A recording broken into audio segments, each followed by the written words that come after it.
just going to talk today about how we're looking for our true nature, when we're seeking, how we're looking to find what we are. And I just want to point out that actually what we are is already here.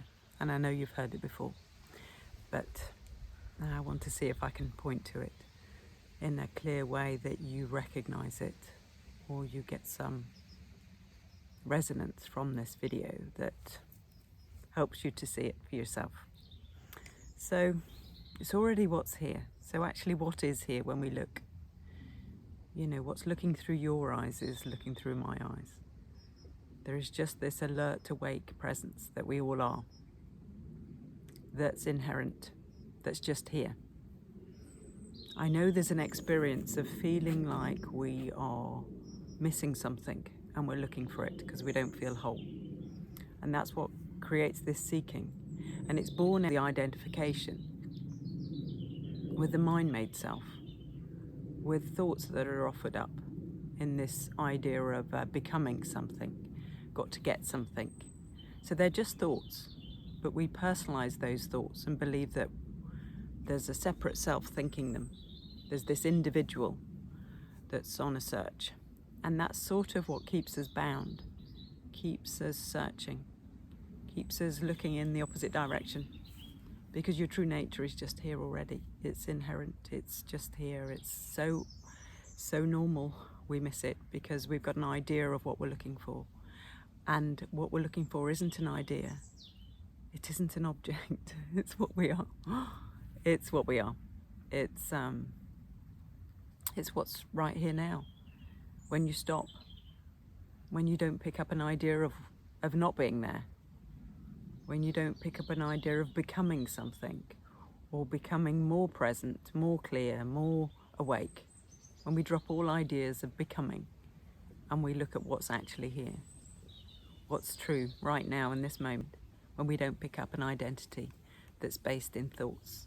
There's an awareness of thoughts. So you are the awareness, the awakeness, that is aware of thoughts. It's just that we identify with the thoughts, we personalize them. I don't feel like I'm there. It's just a thought. If we take delivery, if we personalize that thought, that's the experience we have. But there's only actually this alert, awake presence, this present moment awareness that's witnessing the thoughts. The thoughts come and go, the thoughts change. I've got it, I've lost it, or, it's all based around an I that's imaginary, that's been misidentified, which has been taken to be who we are without question. So they're beliefs. And the thing to do is to question these beliefs. Are they true? Are you separate from awareness? Or are you awareness? How can you be separate from your true nature? Because your true nature is what you are. So we're searching in the wrong direction. Who's searching? Who's looking for their true nature? Can you find that one? Can you actually find that one that's searching for their true nature? Or is it just a thought that we identify with, we personalize, and have an experience of looking for our true nature, when what's aware of the thoughts is your true nature? Can you see it's this stepping back position?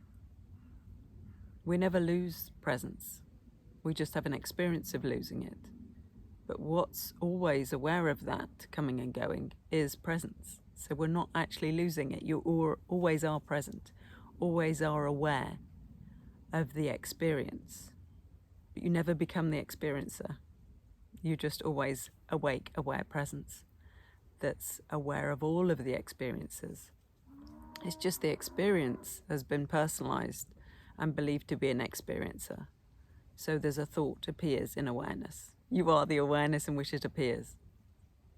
It becomes personalized when we validate it, when we don't recognize the truth of our being, that we are the awareness in which the thoughts arise.